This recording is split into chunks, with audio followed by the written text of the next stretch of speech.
Welcome to voice of English literature. Viewers, आज हम John Keats की एक poem ode on a Grecian urn को एक्सप्लेन करने वाले हैं। तो चलें अपने टॉपिक की जानिब चलते हैं। व्यूअर्स, पोएम स्टार्ट करने से पहले इस पोएम के इंट्रोडक्शन पर एक नज़र डाल लेते हैं। Odd on a Grecian earn John Keats ने 1819 में लिखी। जॉन कीट्स एक रोमांटिक पोइट हैं और ये पोएम उन्होंने तब लिखी जब एक बार वो लंदन के एक म्यूज़ियम में गए और वहाँ उन्होंने एक वैज़ यानी गुलदान देखा और उस पर बहुत खूबसूरत पेंटिंग्स देखी। उस पेंटिंग से वो इतने मुतासिर हुए कि उन्होंने ये पोएम लिख डाली। ये पोएम उन्होंने ऑड फॉर्म में लिखी है। ऑड, जिसे हम उर्दू में गज़ल कहते हैं। ऑड पोएम में पोइट किसी को एड्रेस यानी मुखातिब करके शायरी करता है और इस पोएम में जॉन कीट्स ने इस वैज़ को मुखातिब करके अपनी पोइट्री की है। इस पोएम का अगर हम टाइटल देखें, odd on a Grecian earn, तो ग्रेशियन का मतलब है यूनान, यानी ये ग्रीक से निकला है, यूनानी, और अर्न का मतलब होता है वैज़ यानी कि गुलदान। तो ये पोएम एक यूनानी गुलदान पे लिखी है जिस पर बहुत प्यारी पिक्चर्स बनी हैं। इस पोएम के 5 स्टैंजाज हैं और हम आज इस वीडियो में 2 स्टैंजाज ही कवर करेंगे। तो चलते हैं अपने पोएम की जानिब। फर्स्ट स्टैंजा पे नज़र डालते हैं। Thou still unravished bride of quietness. Thou means you. Unravished bride, virgin bride of quietness. कि तुम अभी तक virgin bride हो quietness, खामोशी की। Thou foster child of silence and slow time. Foster child का मतलब होता है adopted child, कि तुम adopted child हो silence और slow time की। अब यहाँ पे तमाम चीज़ें जॉन कीट्स खामोशी पे इसलिए कर रहे हैं क्योंकि वो एक वैस है और उसकी पिक्चर्स तमाम बनी हुई खामोश हैं क्योंकि वो पिक्चर्स हैं। Sylvan historian who canst thus express a flowery tale more sweetly than our rhyme. Sylvan historian यानी कि फॉरेस्ट में कहानी सुनाने वाला जो है वो तुम्हारी फ्लावरी टेल, तुम्हारी जो कहानी है फूलों से बनी हुई, वो सुना रहा है और वो बहुत ही स्वीट है, यानी कि हमारी इस पोएम से भी ज़्यादा खूबसूरती से वो कहानी एक्सप्रेस कर रहा है। यहाँ जॉन कीट्स ने चूज़ किया है सिल्वन हिस्टोरियन क्योंकि मशहूर है कि सिल्वन हिस्टोरियन यानी कि फॉरेस्ट में रहने वाले बहुत ही अच्छे तरीके से एक्सप्रेशन के साथ कहानियाँ सुनाते हैं। What leave fringed लेजर्ड horns about Dai shape.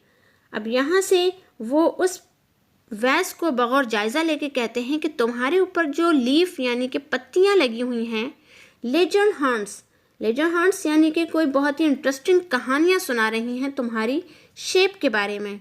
Of deities और मॉर्टल्स, डाइटीज़ कहते हैं खुदाओं को और मॉर्टल्स का मतलब होता है इंसान, कि या तो वो खुदाओं की कहानी या फिर इंसानों की या फिर दोनों की।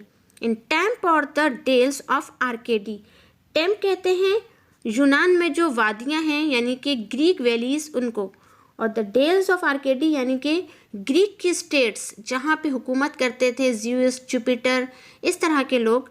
तो या तो ये उन वादियों की कहानी है जहाँ पे ये हुकूमत किया करते थे।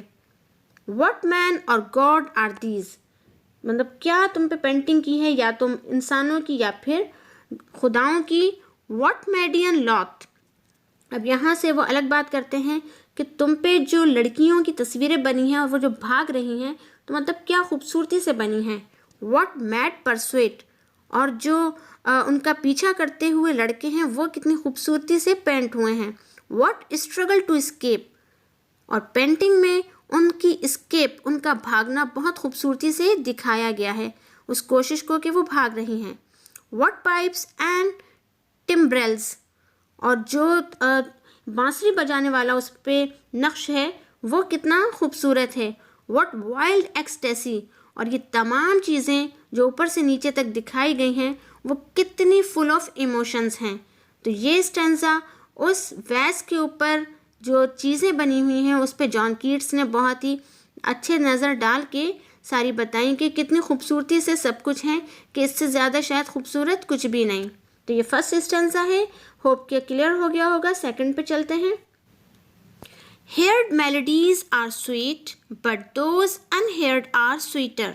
अब यहाँ हेयर्ड मेलोडीज से बात वो करते हैं जो आम तौर पे हम गाने सुनते हैं, वो कहते हैं कि वो अच्छे होते हैं, लेकिन दोज अनहेयर्ड यानी कि वो जो पिक्चर में हमें दिखाया जा रहा है कि वो गाने गा रहे हैं, पाइप बजा रहे हैं, वो उससे भी ज़्यादा अच्छे हैं। देयरफॉर ये सॉफ्ट पाइप प्ले ऑन, इसलिए क्योंकि उसमें जो पाइप बजाया जा रहा है वो प्ले ऑन है, वो रुक नहीं रहा, क्योंकि वो पिक्चर है और उसमें मुस्तकिल कोई बंदा जो है वो पाइप बजाए चला जा रहा है। Not to the sensual ear but more endeared, हम उनको अपने हकीकी कानों से नहीं सुन सकते, लेकिन वो उससे भी ज़्यादा तारीफ़ के काबिल हैं। एंडियर्ड मीन्स तारीफ़ के काबिल, काबिल तारीफ़। Pipe to the spirit ditties of no tone, कि ये जो पाइप्स हैं जो स्पिरिट डाइटीज़ के बजाए जा रहे हैं वो उसकी कोई टोन नहीं है, यानी कि ये रूहानी है। Fair youth beneath the trees thou canst not leave thy song not ever can those trees be bear.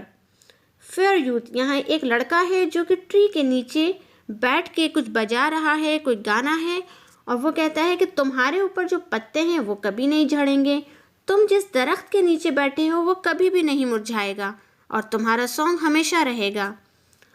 Bold lover never never canst thou kiss, यहाँ वो कहते हैं कि इसमें जो लड़के हैं जो मेडियंस का पीछा कर रहे हैं वो उन्हें कभी भी किस नहीं कर सकते। दाउ विनिंग नियर द गोल, और वो अपना गोल कभी अचीव नहीं कर सकते, क्योंकि जिस तरह पेंटिंग पे वो लगे हुए हैं वो हमेशा वैसे ही लगे रहेंगे, उनको पकड़ नहीं पाएंगे कभी। येट डू नॉट ग्रीव, लेकिन इस बात पे गमज़दा ना हो, क्यों? शी कैन नॉट फैड, क्योंकि वो जो लड़कियां हैं वो कभी भी फैड नहीं होंगी, उनका हुस्न वैसा ही हमेशा रहेगा। दो दाउ हैज़ नॉट दाई ब्लिस, और यहाँ कहते हैं कि और ये जो तमाम ब्लेसिंग्स हैं, जो नेमतें नज़र आ रही हैं इसमें, जो खूबसूरती है, जो लड़कियों की खूबसूरती है, जो उनका एक चार्म है, वो कभी भी यहाँ पे फेड नहीं होने वाला, ख़त्म नहीं होगा। For ever wilt thou love, और यहाँ जो विल्ट यानी लीफ या फिर वो खूबसूरत जो फ्लावर्स होते हैं वो कभी भी मुरझाएंगे नहीं, वो जो मोहब्बत के फूल हैं वो हमेशा वैसे ही रहेंगे। एंड शी बी फेयर, यानी कि जो लव है वो उतना ही इमोशनफुल रहेगा और जो मेडियंस हैं वो उतनी ही खूबसूरत रहेंगी। तो इस सेकंड स्टैंजा में उन्होंने यही कहा कि यहाँ पे जो चीज़ें हैं जिस तरह हैं वो हमेशा ही वैसी ही रहेंगी, उनको वक्त जो है वो ख़राब नहीं करेगा। तो होप कि ये सेकंड स्टैंजा भी आपको क्लियर हो गया होगा। ये बहुत ही खूबसूरत पोएम है जो कि वेस पे पेंटिंग पे बनाई गई है।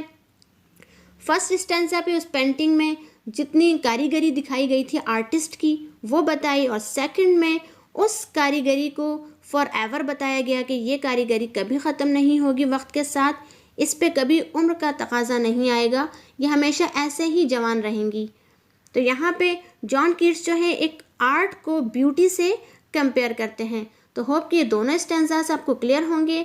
बाकी के 3 स्टैंजास हम अपनी नेक्स्ट वीडियो में कवर करेंगे। वीडियो अगर पसंद आई और समझ आई तो इस वीडियो को सब्सक्राइब कीजिए, लाइक शेयर एंड कमेंट्स कीजिए। Thank you so much.